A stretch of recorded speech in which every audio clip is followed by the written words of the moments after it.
Hi, this is Drawing Girl 4, and sorry I ended it on the last part. It's because the reason why is because YouTube has this, like, after my copyright strike, which thankfully did not close my account, I have this stupid, YouTube thing and where I can only upload videos up to 15 minutes, and if I do not upload it, around 15 minutes, then my video will be deleted like the two other Pinky videos that I made. And since that video had a lot of really great information and a little bit more info on me, I did not want to, upload it, have it more than 15 minutes, because then there'll be no point in what I'm saying at all, and it'll just get delayed and all that crap. Anyways, now to what I was saying, from the last video I was talking about, out of character moments. Like I said before, when you are writing a character, consider the thought that you are no longer you and that you are the character. The character has to react the way that you, let's write them as who they are. The character has to react the way that you feel they would react in a certain situation. That's the main thing about it. Because I've actually seen a few out of character. I've actually seen a few out of character out of character moments in certain fan fictions that I myself have read.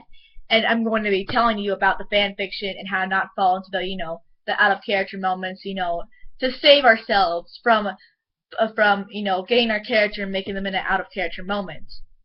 So what happened is that the fan fiction I was reading was, I guess, Spider-Man and Deadpool, and it was pony related, because I don't know why, but I just love the idea of Spidey, Deadpool, ponies. It makes things all better.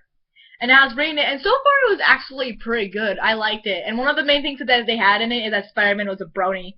I found this really hilarious, but I didn't really find it an out-of-character moment because, personally, I think it's possible for Spider-Man to be a brony or like My Little Pony. I mean, he does have the characteristics of that a brony would have, and I could see him liking the show. So, yeah, but in my mind, since he's more of a busy guy with all, the fighting crime and stuff, I see him more as a casual brony more than a major brony that's, like, analyzing everything and, the characters and writing fan fictions or, stuff like that. And then the fan fiction went wrong with adding stuff which I'm pretty sure is not part of his character, that Spidey has a sweet tooth. I like the idea of Spidey having a sweet tooth, but there really is no, evidence of him really eating candy other than, I guess, random chip of him, like, being a real sweet candy or, cookie fan rather than random chibis doing the same thing that was made by fangirls. I don't know. And then they did one of the biggest moments that practically ruined the entire fanfiction for me. This thing that they did in the fanfiction made me stop reading my computer. The story made me stop reading. Made me stop reading the story. Made me want to get my phone and throw it off the wall. And then made me go cry in my room, saying, "Oh God, why? Oh God, why?" multiple times. The thing that they did is that they made Spidey and Deadpool gay.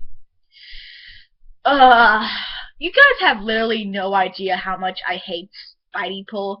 I like to put Spideypool in the same league as Son Addo and Buttercup X Johnny Test, and as the worst, pairings. That's right. Like, those are like my main three worst pairings. I have more, but those are my main three. The moments, like, it's just bad because for multiple reasons. Number one, Spidey is not freaking gay, and I do not want him to be. Why would you do that? Speaking of which, if he was, gay, which he isn't, and never will, and never want to, if you think he's gay, then I'll punch you in the face. Yeah. So, and that, even if he was, he would never date Deadpool. Because if I was gay, technically I'd be straight because, I'm a girl, but, just pretending, if I was gay, out of all the guys I would avoid to date, it would most likely be Deadpool. Mainly because, he's insane. As much as I want to date him, he is insane. Now, I can imagine myself dating Deadpool. I can imagine it would work. I myself love Deadpool. But I can never imagine Spidey dating Deadpool because Spidey views him as an actual threat. Insane and a straight-up enemy. I know because I read the comics. I'm a fan, so you cannot prove me wrong, fangirls. You know, you fangirls, you guys are the ones that are wrong. Yeah. And yeah, so like those are the main reasons why, you know, that fanfiction sucked. Like the reason why it ended up sucking is because of the out of character moments. If fanfiction would be good if it didn't bring up the whole fangirl spider-pool stuff, like that completely ruined it. And another thing, whenever I ship things, I don't ship it because OMG it looks cute or for the lulz. I use logic when I ship. That's right, I'm one of those shippers. I ship Mod Mac because it makes sense. I ship Soren Shy because it makes sense. And I ship Fire Dash because it makes sense. So whenever I see shippings, I want it to have logic, and I myself do not like lesbian or gay shippings. It's not that I have anything against gay people or anything, but I myself do not like yaoi or yuri. That's just my opinion. And anything, you know. And that's the main thing is that when we, me, and you are writing a fanfiction, you do not want to fall into that bad out of character moment. Whenever you make a character do something, make it because you feel like that's how would he react, and not because I'm gonna do it because my fangirl instincts say so. It must happen, even though it makes absolutely no logical sense. Yeah, please don't do that, or else you're gonna have the audience glue their faces to their palms. I got that from Mudahar, I don't care. So, yeah, when you're doing that, please, really, don't, do that. Another thing, now that we're going to be talking about, now that I got that, thing over with, and that is, when you're also writing a fan fiction, when you introduce, oh wait, that's what I was going to say. When you're also writing a fan fiction, make like going back to the character thing, make sure that you're writing the character. You know, when you're working with a canon character, make sure you write as a canon character and not just a mere representation of yourself. I have somewhat fallen into this category with my story, like the story that I'm currently making. Like there are some points in where I feel as if maybe that's something that more than what I would do, rather than what Spidey would do. And that is a bad thing. Because whenever you're making a canon character, you're not supposed to be making it about you. You're supposed to be making it about the canon character. I mean, how would you like it if Equestria Girls was Zero Twilight Sparkle and 100% Megan McCarthy? Like, it was Megan McCarthy the entire time. Yeah, no, we do not want to do that, which is one of the main things.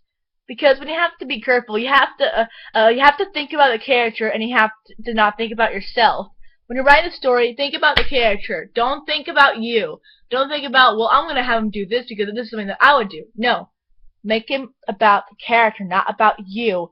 Because we do not want to fall on the, you know, the whole bad out of character thing. Another thing, OCs. OCs seem to be, I think, commonly introduced in the Brony fandom more than any other fandoms, but I have seen a few, you know, Marvel fan bases that use OCs, and I have seen a few, you know, Marvel OCs, and I think in one particular fanfiction, and when I looked at the fanfiction, I think they're like freaking Marvel Transformer-based OCs, and I was looking at it and like face palming them like, oh, why? Why? When you make an OC out of a character that's supposed to be in the show's universe or comics universe or whatever, you're supposed to be make sure your OC is imaginative and realistic, like something that you would think, oh yeah, that would definitely be in the actual show, like something like that. And whatever you do, when you make an OC, please get the OC flaws. We do not want the OC to go into the dreaded Mary Sue category. I think everybody hates Mary Sue's, especially Ebony. She's like the worst, you know, OC ever created. And another thing, when you also make an OC, if you want to base it around yourself, that's fine, but don't make it a mirror Mary Sue version of yourself where you're perfect and you're the hero and my computer, like, and that you're the hero and you're the one that has to save the day. Like, you end up saving the day because you're perfect, you're Mary Sue. and because you're a hero and all that. Please don't do that. Please, if you're going to make it yourself and give that, if you're going to make it about yourself, give the OC you your flaws. Make it about you are as a person. Give it your flaws, give it your characteristics. Stuff like that. And that's pretty much all I have to say in the whole trying to make a good tips for the rookies and try to make a good story. The next video I think I'm going to be talking about a little more on the pony fandom and some stories that I like, which I would like to recommend to you all. This is the second part. So, bye has been Drawing Girl 4 and tips for the rookies.